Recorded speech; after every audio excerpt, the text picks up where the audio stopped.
Shalom, Shalom, Kol Holayim La, Abanawa Yahweh, Bahashem, Yahweh Shai, Bahashem, Rakak Radash. Double honors to the elder apostles and elder bishops of Great Millstone who rule well. Salutations to the Akim out there on the highways and the byways. Salutations to the hopeful elect. Salutations to you speckled birds, you Israelite foreigners. And Shalom to the Akwaf, sitting and listening in silence as the scriptures say to do so. Okay, I want to continue that talk about women for you younger Akim coming in. Because again, when you come into this truth, you're relearning everything. You're being reprogrammed, man. And it's something that came on my spirit to have a conversation with you, you younger Akim coming in, man. Basically, you know, going on with the women again.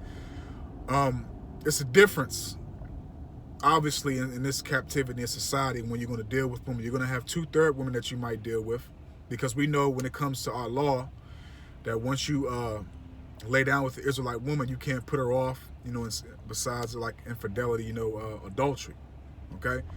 Now, when it comes to these 2/3 women, you can't be over righteous and zealous and literally, you know, well, you my wife now, I'll lay with you. I speak from experience, Akim. Okay, I've done that bullshit. I've, you know, ran 2/3 broads off that was, you know, madly, you know, about me, and you know, I had my turn with them and everything else. I ran them off saying shit like that. Okay, you can't. Look, the conversion is of Yahweh Hashem, Yahweh Shai. If the Lord wants you to be enlightened and have the truth, He will do so. But when you're dealing with a 2/3 woman, just go along for the ride, man.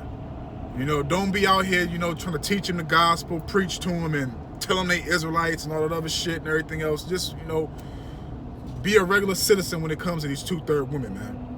And again, I speak through experience, man. All right? You're not going to, convert them and cleanse them by the word and have them tag along. Look, man, the Lord does things for a reason, man. Okay, the Lord might throw you that woman, you know, just for you to get your rocks off for a certain amount of time, whatever the case may be, because, again, speaking through experience, man, you're not going to be able, if they leave, they leave. That's on them. You know, and let that be clear. If they leave, they leave. And more than likely, they will. That's something that you have to be willing to accept and be willing to know that will happen. Because after, you know, that woman feels, basically when a woman feels like she mastered you and she knows you, she's going to move on to the next option. Okay? Because at that point, you're born to her. So she wants, they desire, you know, excitement, a thrill. Okay?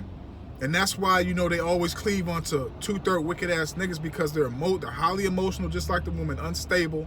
So it's always, as they say, unpredictable. All right? They say it's unpredictable. So again, 1 Peter chapter 3, verse 7, we have to deal with these women according to knowledge, man. Now, if you come across a woman that's in the truth and that knows, you know, our laws and everything else, and that desires to have a husband, and, you know, I advise you, because again, I speak through experience just like every other brother. I advise you to really take your time. Don't lay with that woman. Really examine if you can deal with that woman on that type of level, man. Okay? You know, really take heed to that woman's mental state. You know, really, you know, fill out who she is and let that woman fill out who you are. You know, vice versa. But, you know, because it comes to the point, and the reason why I say this, Akim, and again, I'm talking to you younger brothers coming in the truth. The reason why I say that, because at the end of the day, you know, if you find some fault in that woman, if you don't like her, you know, and if she's, you know, wicked, and also too, Sirach 26 verse 23, a wicked woman is given to a wicked man. Okay, so the Lord, you know, gives you a 2/3, or even a woman in the truth, man, and she just, you know, out of order, you know, giving you all types of hell and being unruly, and she just leaves. You know, take that, you know, as a sign from Yahweh Hashem, Yahweh Shai, that might be a wicked woman. So if you really want to be with that wicked woman, what does that make you? A wicked man.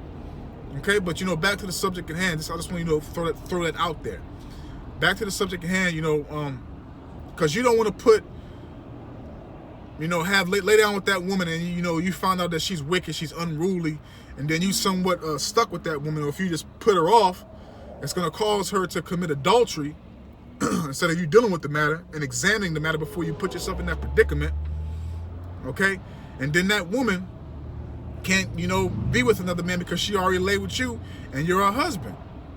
Okay? And I know, people that are going through these situations right now. And I know, like I said, I speak through experience, man. You should always take your time when it comes to, sisters in the truth, man, to really see if your spirit's going to be able to deal with them. Really get to know them, man. Okay? Really get to know them. And as we know, a man can have more than one woman.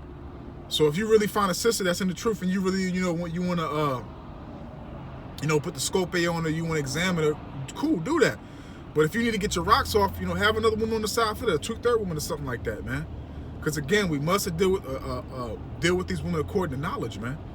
And we must walk correctly, man.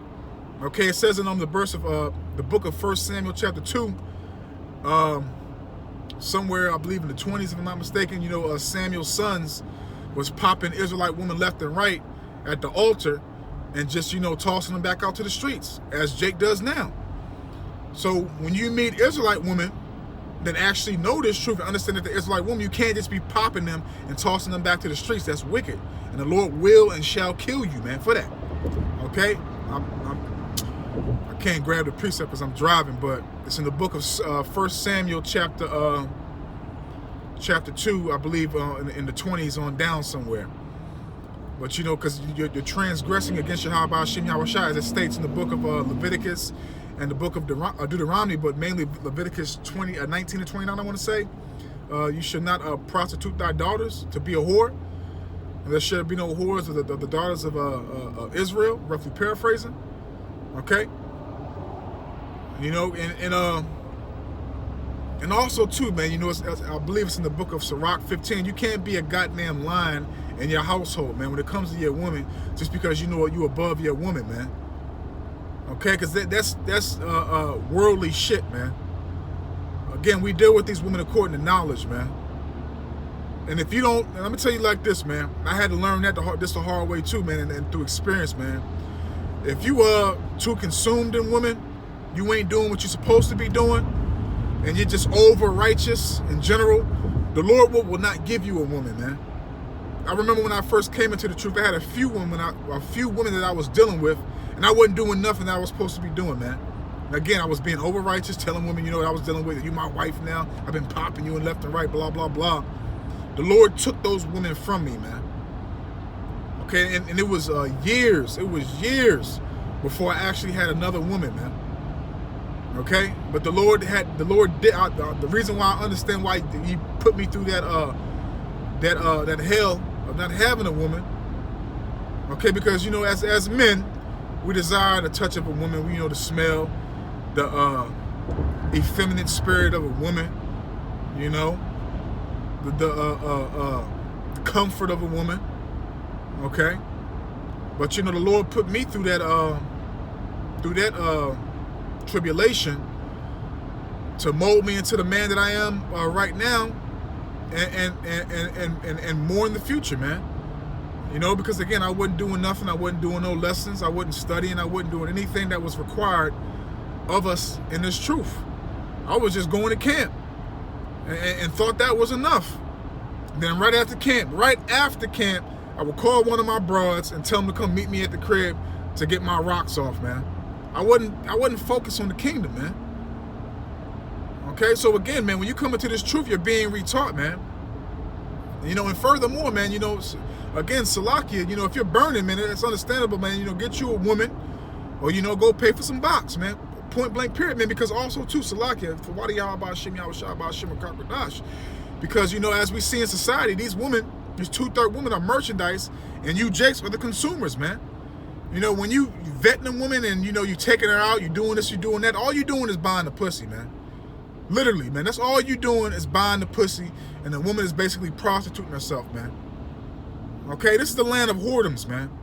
Whether or not you agree, with what I'm saying, it's a fact. It's a fact. Okay, these women, advertise their bodies and all types of clothes that really don't exist on their skin. They be like 2 to 10% covered, and they advertise everything else, and they're looking for the best bidder, the best buyer. Okay, the man that has the most resources to provide for that woman at that time, man. That's all it is, man. You know, everybody's having their turn with these women, man. So, you know, either way, regardless of how you see it, man, you're still paying for the pussy, man. Literally, you're still paying for the pussy, man. Whether you in the world, you know, you're courting a woman, taking her out to on dates, you know, buying her flowers, doing all types of stuff. Whatever you do to court your woman, you're still paying for you're leasing the box, man. Okay, you're putting down your bid to have a certain length of her time, man. That's all it is, man. Okay, but again, man, we must deal with these women according to knowledge, man. And you know, man, there might be some other stuff I want to go into, but we'll see how the spirit deals, and we'll go from there, man. Because you know, some stuff that you know we probably need to speak about. But you know, I don't want to rock this out, man. You know, it says in Isaiah 33 verse 6, wisdom and knowledge shall be the stability of thy time, and not only in Jacob's trouble, but right now. So you know, I don't want to rock this out. I hope and pray that you beloved Akim wa Aqua got something out of this. So with that, I'm just gonna say, Koho Layam La, Abanawa Yahweh Bashim Yahweh Shai Bashim Rakakradash, Wa Thawada Yahweh Bashim Yahweh Shai Bashim Rakakradash. Shalom.